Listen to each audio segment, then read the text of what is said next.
They don't have a dude. You gotta have a dude. You gotta have a 1A dude, and they're missing that at the end of the day if we're just getting down to brass taxes. Jalen Brunson. No, he's too small. But here's the thing, and that's Didn't they say about you? But you know what? They say that about you, and you're a Hall of Famer. You know what? I got a philosophy. Can I say my philosophy? Go ahead.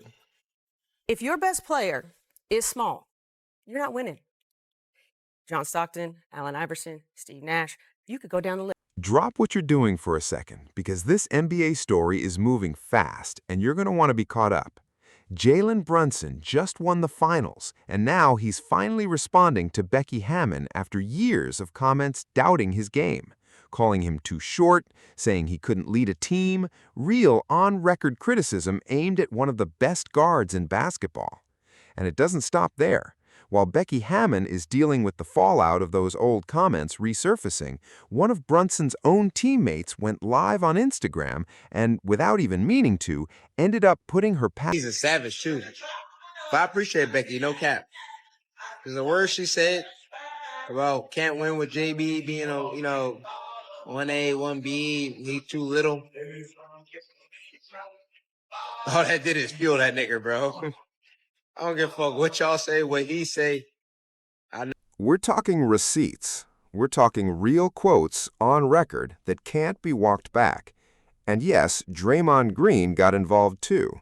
He ended up having to address Brunson directly live on national television. I want to tell you their face, but then I'll say it publicly after. But I'm going to apologize in one game. So I'm going to say it right now to your face, I'm sorry. Then I'll say it when you go get your ring. One game, I apologize. So real quick, for anyone who somehow missed it, Jalen Brunson and the New York Knicks just won the 2026 NBA Finals. They beat the San Antonio Spurs 4-1, giving the Knicks their first championship in 53 years. 53 years. That's longer than some of you watching this have been alive. And Brunson didn't just win it, he walked away with Finals MVP, dropping 45 points in the clinching game.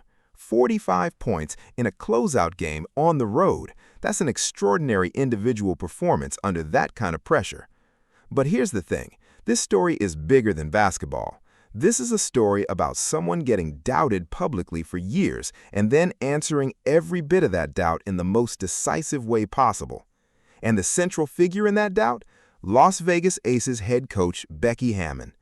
Let's rewind to December 2023. At this point, the Knicks aren't even a great team yet. They're sitting around 5th in the East.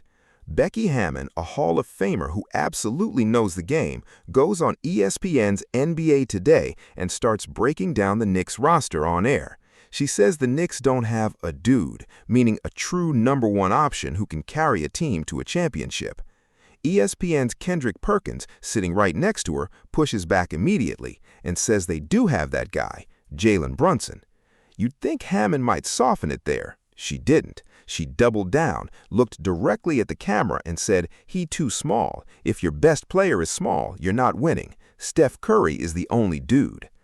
That wasn't just a take on the Knicks as a team anymore. That was a direct statement about Brunson specifically, implying his height alone would prevent him from ever winning at the highest level.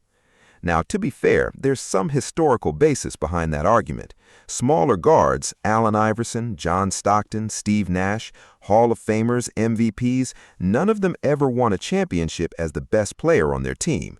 So Hammon wasn't pulling the take out of nowhere, but the way she delivered it, flatly, as if it were already decided, landed as personal, especially toward a player who was averaging 25 to 27 points a night at the time.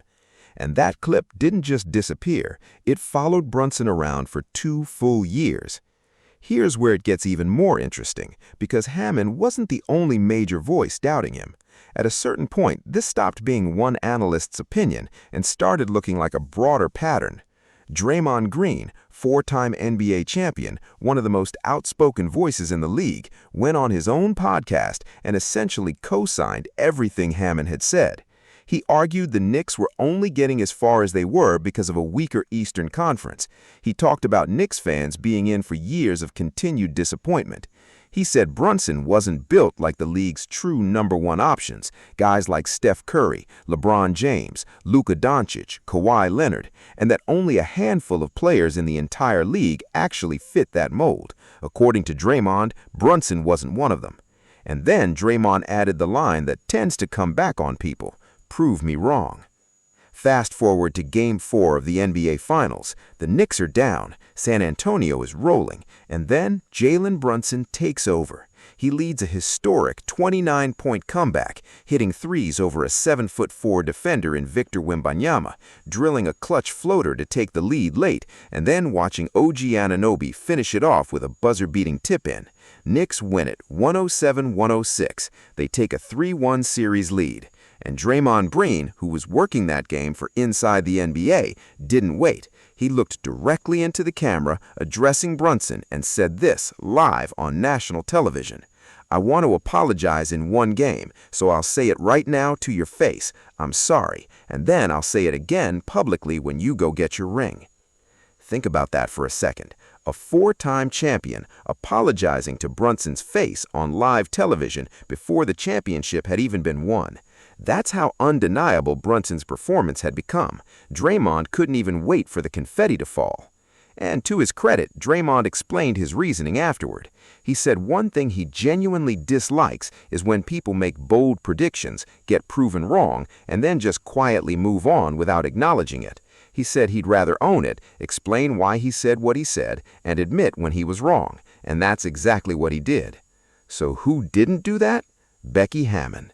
And honestly, this is what makes the story so compelling. She had multiple opportunities to walk it back, and every single time she chose not to.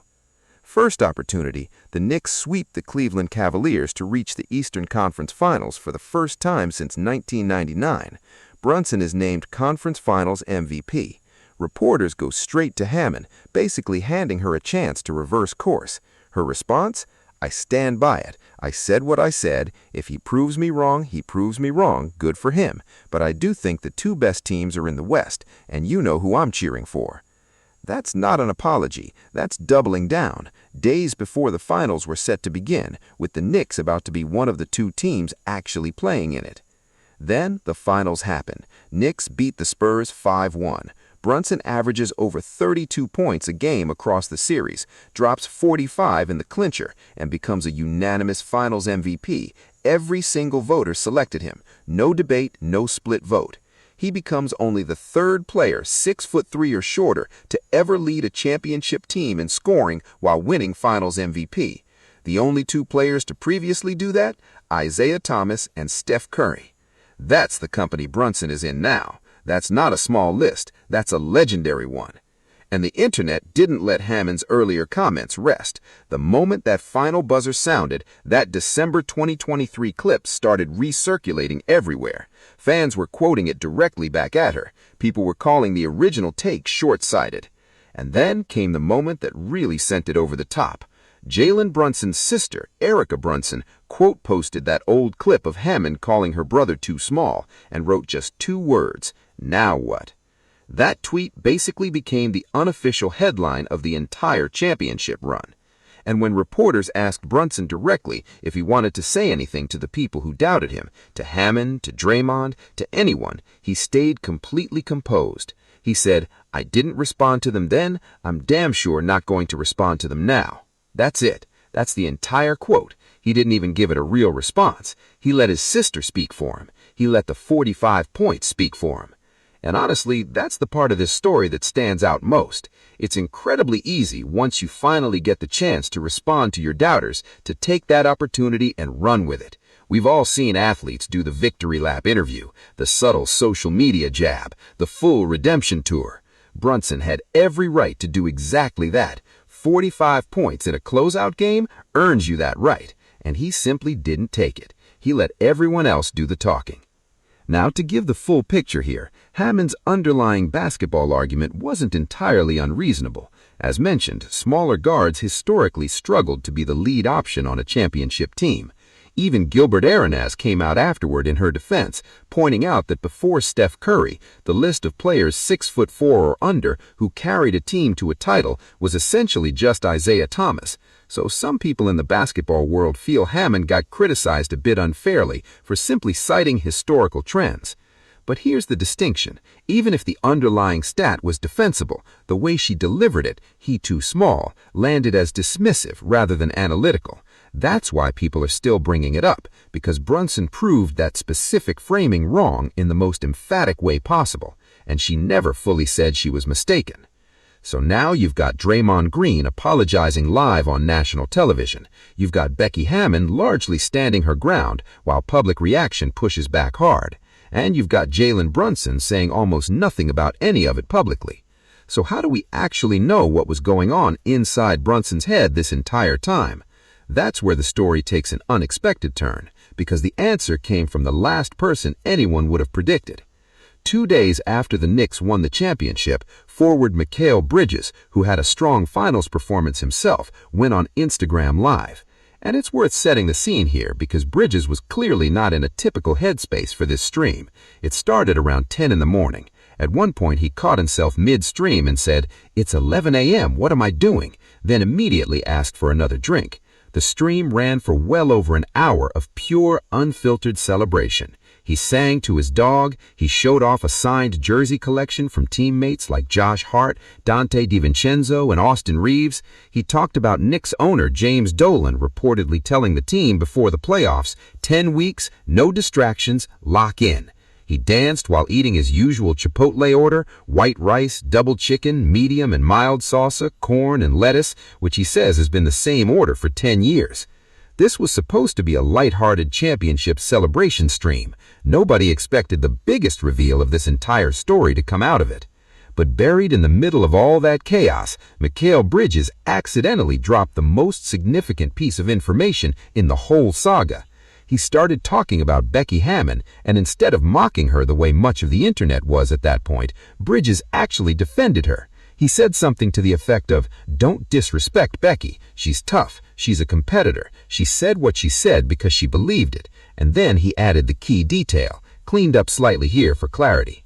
"I appreciate Becky. The words she said, that they can't win with Jay being the one that he